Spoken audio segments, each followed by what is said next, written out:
bienvenue dans cette nouvelle chronique du All Geek. Alors désolé pour les 2 semaines qui ont précédé, pour des raisons techniques, de calendrier, de tête qui étaient vraiment pas terribles. On n'est pas Halloween. Voilà.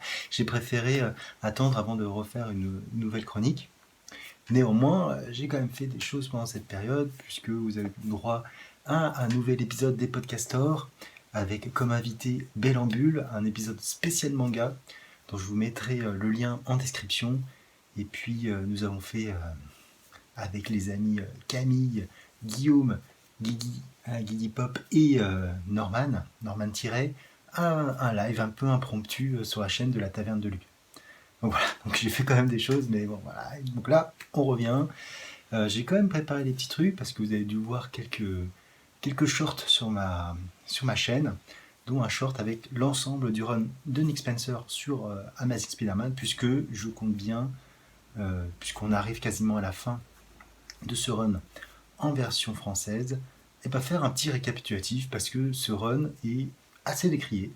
Donc l'idée, ce serait de voir arc par arc si ça mérite cette réputation, s'il n'y a pas eu quelque chose qui a manqué. En tout cas, voyons, sur ces 74 épisodes, plus de nombreux spéciaux, voilà, que vaut finalement le run de Nick Spencer sur Amazing Spider-Man. Voilà. Et on commence tout de suite après ces quelques news avec quelques achats que je vous présente maintenant. Et donc, dans la suite de ce que je viens de dire sur Nick Spencer, et donc j'ai pris les 2 premiers trade paperback du Spider-Man Beyond, donc qui suit à partir de l'épisode 75. Donc celui-ci c'est de 75 à 80 plus un numéro spécial, et celui-ci de 80 à 85 avec un numéro spécial. Donc voilà, donc c'est ces 2 tomes qui sont avec un pool d'auteurs, Zeb Wells, Saladin Ahmed, il me semble qu'il y a Kelly Thompson, voilà.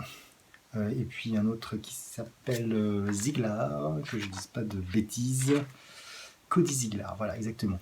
Donc et Peter Gleason qui font un petit collectif, un petit peu comme c'était le cas dans Brand New Day, avant que ça soit repris complètement par Zeb Wells, avec le dernier arc et le Amazing numéro 900. Donc quelques planches sans trop vous spoiler, parce que du coup il se passe des choses quand même, et j'ai pas envie de vous spoiler. Je vous montre juste une planche qui ne spoile rien, voilà, dessinée par Patrick Gleason. Donc on va suivre Peter après les événements de Amazing Spider-Man numéro 74, qui sont assez particuliers et qui, à mon sens, changent beaucoup de choses. Mais on en parlera quand je ferai l'ensemble des reviews sur le run de Nick Spencer, et je pense que je ferai une vidéo par arc en essayant de bien montrer tous les points. Autre achat, comme vous le savez, j'ai fait une petite vidéo sur le jeu HeroQuest. Et bien, en 2022, nous avons eu droit à une nouvelle version de ce jeu, une version actualisée. Donc, voici la boîte. Voilà. Donc, une boîte qui est très différente, qui est beaucoup plus grosse, avec des designs refaits, redesign de l'ensemble. On peut voir d'ailleurs que c'est un petit peu différent en termes de présentation. Et je vais vous montrer quelques figurines si j'y arrive, pour vous présenter un peu tout ça. Donc mon chouchou, effectivement, le barbare de l'ancienne édition et le barbare de la nouvelle édition. Voilà. Donc les socles sont ronds. Alors par contre les figurines de cette nouvelle édition sont pas, la finition est pas top. Néanmoins bon, ça fait un peu le taf, mais voilà. Donc là on a droit à ce barbare qui est quand même vraiment pas mal, hein. Alors quand je dis que les finitions sont pas top, c'est que voilà, le cercle n'est pas totalement bien fait, les choses sont un peu tordues dans la boîte, mais voilà. Donc on a nouveau design pour les 4 héros, nouveau design pour les orques.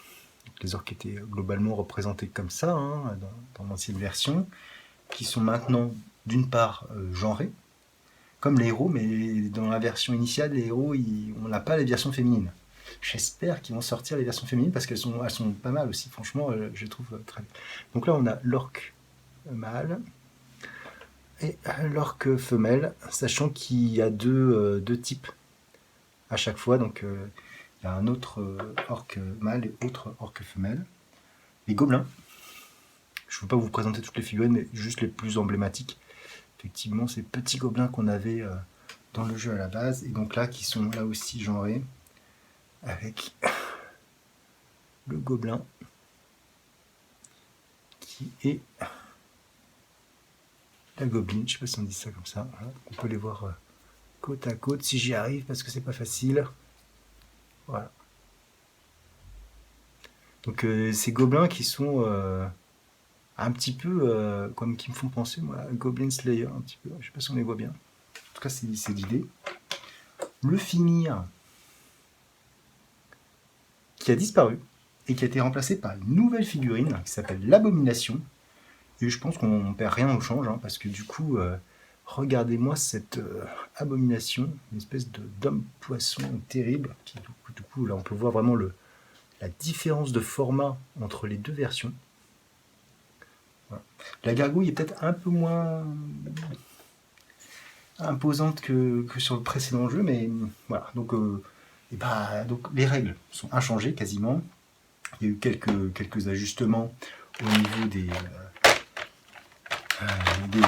points de vie, il me semble. Vous voyez, en fait, hop, on a un déroulé comme ça.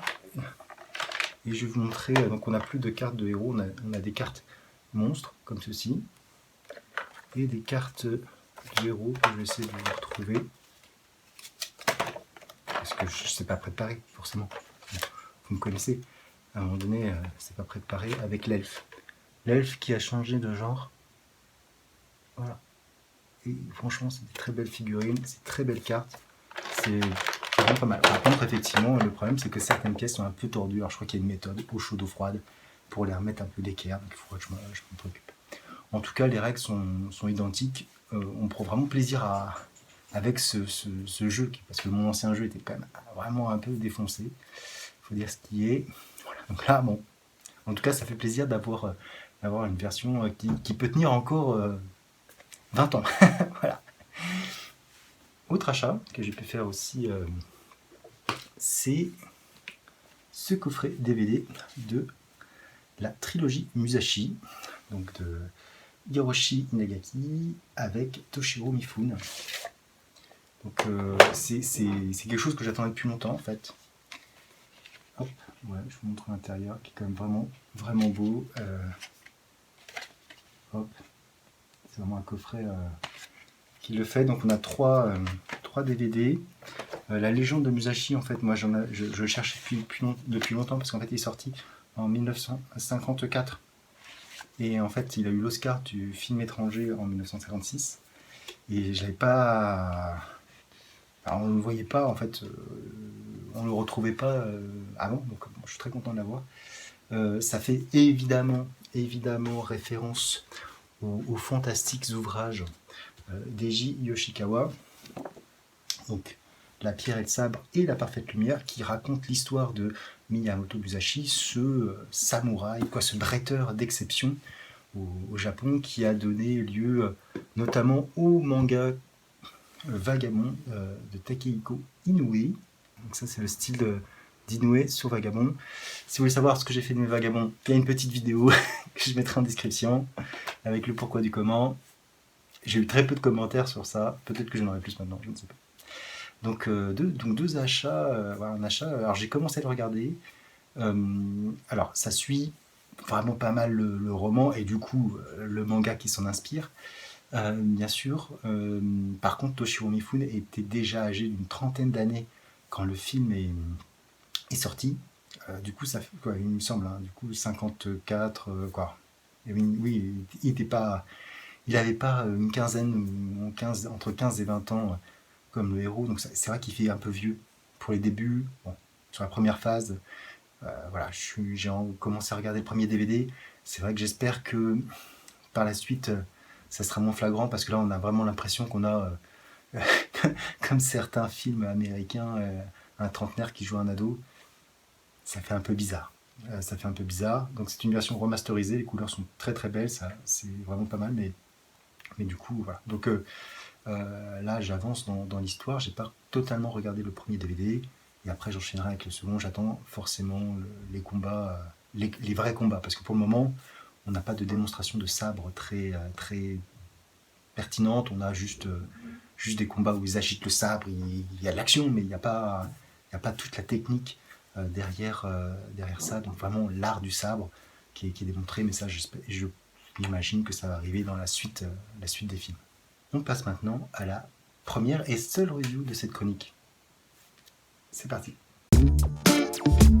Pour cette review, je vous avais demandé la dernière fois si ça vous intéressait que je continue effectivement des séries d'arc, et donc j'ai continué avec les 4 fantastiques, donc de Joseph Michael Straczynski et de Jim Malcolm. Donc ils partent de l'épisode 527 et qui vont jusqu'à l'épisode, je sais pas de bêtises, 532. Je vous présente les différents volumes dans lesquels c'est collecté. Donc en tout cas moi je les ai via les Marvel Icons. Donc voilà, à partir du 12, le 13. Alors effectivement on a beaucoup de New Avengers dans cette période.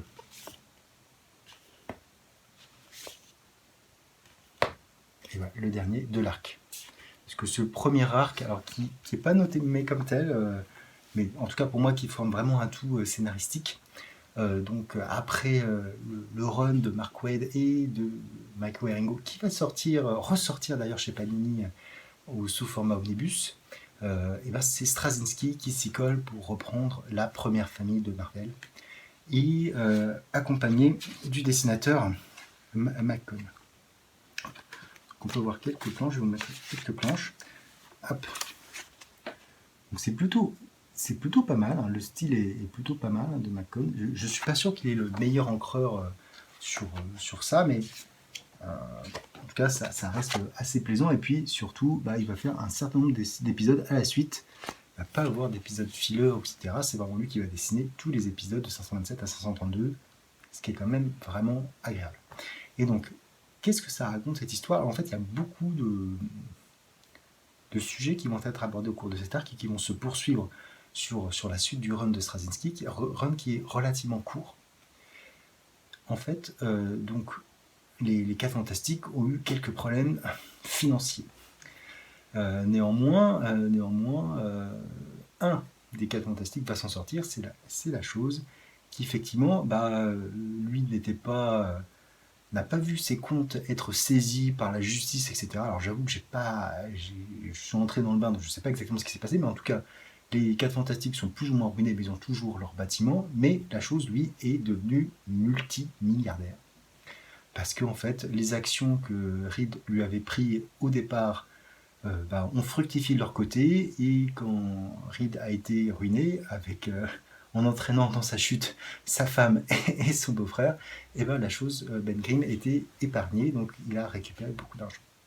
Ça c'est un premier plot où la chose découvre effectivement qu'elle a beaucoup de zéros sur son compte en banque, et voilà, il laisse exploser sa joie et il va effectivement un peu péter un plomb, dans le sens de rechercher le bonheur en s'achetant des choses, en devenant quelqu'un de très visible et attirer le regard autre que par son aspect physique. Voilà. On rejoint une thématique de Ben Grimm qui est assez classique finalement, le regard des autres et le regard qu'il porte à lui-même vis-à-vis de sa transformation et de son ressenti. Voilà. Donc ça, il y a ce premier pan. Deuxième pan, il y a la partie des enfants de Reed et de Sue, donc Franklin et Valeria, avec une assistante sociale qui décide en fait de regarder un petit peu dans quelles conditions sont élevés ces enfants et est-ce que c'est normal de les mettre en danger ou pas. Donc il y a cette seconde partie qui se développe. Au fur et à mesure, on va voir ce qui se passe. Donc donc là c'est plutôt le pan Sue, où on va voir les interactions qu'elle peut avoir avec cette personne et comment elle peut relayer, etc. Donc ça, c'est deux plots, je dirais, mineurs. Concernant Johnny, je ne crois pas qu'il y ait quelque chose. Il est un peu mis à l'écart sur cette partie-là, sachant que le premier arc va surtout concerner Reed en premier plan, puisqu'il est contacté par une agence gouvernementale ultra secrète qui le convie, parce qu'en fait ils ont découvert que les rayons cosmiques qui ont donné les pouvoirs aux 4 Fantastiques repassaient au même endroit, et du coup, eh ben, l'armée, le gouvernement, dans toute sa, sa construction d'armes, etc., bah, décide de dire, bah, c'est simple, avec telle condition, sur 4 personnes, on a eu tel résultat, qui était aléatoire, effectivement, un homme élastique, une femme invisible, et générant des champs de force, une torche humaine et puis un homme chose. Si on reproduit les mêmes conditions, c'est-à-dire même appareil,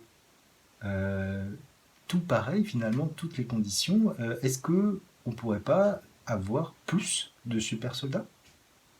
Et du coup, ils engagent Reed en tant que consultant pour reproduire exactement les conditions qui ont conduit à l'obtention de leur super pouvoir.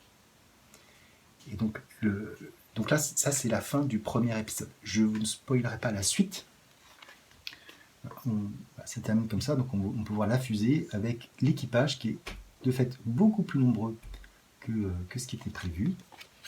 Voilà. Et Reed est donc mis devant cette condition d'être consultant pour recréer les pouvoirs qui leur a été donnés. Cependant, Straczynski prend un tour un peu différent en considérant les rayons cosmiques qui donc reviennent comme quelque chose qui est peut-être autre chose qu'un phénomène naturel. Et du coup, il va entraîner une réflexion sur les pouvoirs des Fantastiques, pourquoi ces pouvoirs, pourquoi les rayons cosmiques, qu'est-ce qui s'est passé. Donc c'est plutôt pas mal, en tout cas à ce niveau-là. Et puis on a, au début de cet épisode, c'est pas un spoil aussi, on a toute une réflexion sur la civilisation, puisque Reed observe d'autres civilisations à des milliards d'années-lumière. Je ne sais pas comment il fait d'ailleurs, bon, c'est un super génie, donc on va dire que c'est possible. Et donc il peut voir que certaines civilisations, dans un temps qui est, somme toute, assez court pour l'humanité, vont voir toutes les évolutions, donc du passage de la barbarie à la civilisation, et la civilisation à la destruction, parce que finalement, c'est un peu le cycle qu'on a l'impression qu'il va se faire. Et donc, sur cette base de savoir que finalement, tout va vers la destruction et que chaque civilisation, chaque entité finalement réagisse de la même manière, il y a toute une réflexion philosophique sur ça, sur ce qu'est la vie, sur comment on évolue, sur quels sont nos objectifs, sur quelles sont nos évolutions au fur et à mesure que l'on avance, etc. Donc il y a tout ça qui est mis ensemble, et plus ce que je venais de dire sur qu'est-ce que sont les rayons cosmiques. Cependant, je vous avouerai que la fin de cet arc m'a posé beaucoup de questions, m'a extrêmement gêné, et je dirais que en tant que jeune lecteur des 4 Fantastiques à l'époque, puisque ça c'est sorti, alors comme vous avez pu le voir dans ma précédente vidéo, c'est sorti quand ça s'est sorti en avril 2006, ce numéro 12. Donc moi j'ai suivi les 4 Fantastiques qu'à partir du Marvel Icons, avec la fin de Mark Waid et Wieringo qui était plutôt enlevé avec Manhattan qui était surélevé, etc. Donc des 12 épisodes, il me semble, qui étaient plutôt pas mal. Et là, on retombe sur quelque chose où je me suis dit, mais c'est ça les 4 Fantastiques, c'est ça cette histoire. Et du coup, la fin, surtout la fin, m'a vraiment pas enthousiasmé du tout. Pas enthousiasmé du tout. Le second arc, je vous en parlerai dans une prochaine vidéo. Et puis après, j'ai enchaîné depuis cette date, donc depuis avril 2006 jusqu'à la fin, j'ai pas suivi le run de Nan Slott quand il est sorti, Mais sinon, depuis ce moment-là, j'ai tous les épisodes des Fantastiques qui sont sortis. Donc, et j'avoue que celui qui m'a le plus marqué, effectivement, c'est le Ron Dickman, qui a remis un petit peu plus de sens dans ces 4 Fantastiques par rapport à ce que j'ai pu lire avec Straczynski et avec Millar aussi, voilà, et avec McFraction, voilà, McFraction qui arrive après Hickman. Bref, donc bon. Donc ce premier run, je ne vous le spoil pas, je ne sais pas si vous l'avez lu, pas lu, je serais heureux d'en converser avec vous dans les commentaires, mais c'est vrai que la fin, je me suis dit, non, c'est pas possible, il y a quelque chose qui ne va pas. Est-ce que je peux vous montrer d'autres planches sans vous spoiler? Je vais essayer. Je vais essayer quand même pour que vous puissiez voir un peu autre chose. Donc là, on a la partie avec l'assistante sociale qui demande à ses enfants qu'est-ce qui se passe. Et forcément, Franklin dit que c'est trop cool de s'être fait enlever par un tel, et que la dernière fois, il y a un truc mûche qui a défoncé le mur, et que c'était génial. Enfin, quelle imagination, ces enfants. Voilà. Et donc, et on voit aussi Ben Grimm qui s'achète toutes les richesses qu'il veut, et qui attire les regards par ses signes extérieurs de richesse plus que par sa richesse intérieure. Voilà. Donc, un premier arc de Straczynski plutôt mitigé. Je verrai si ça vous intéresse. Je pourrais développer dans la partie, puisque j'ai une section dédiée qui s'appelle Step by Step. Si vous voulez, je pourrais vraiment détailler le contenu de ces épisodes pour vous expliquer pourquoi ça ne m'a pas plu. Dites-le moi, parce qu'on arrive à la fin de cette vidéo. Comme d'habitude, n'hésitez pas à liker, commenter si vous voulez discuter de cet arc, discuter sur tout ce que je vous ai annoncé, sur HeroQuest, sur Musashi, la légende de Musashi, sur d'autres choses, sur Nick Spencer. N'hésitez pas à commenter, moi ça me fait toujours plaisir, on interagit ensemble, on monte de plus en plus. J'espère effectivement bientôt passer le palier des 200, ça serait super. Voilà, parce que ça serait, voilà, en tout cas ça me fait plaisir, parce que voilà, ça veut dire que mon contenu, en tout cas ce que je propose, intéresse de plus en plus, et c'est vraiment pas mal. Voilà. Et pour ceux qui découvrent cette chaîne, n'hésitez pas à vous abonner, c'est gratuit, et puis on passe un bon moment ensemble. Sur ce, je vous dis ciao.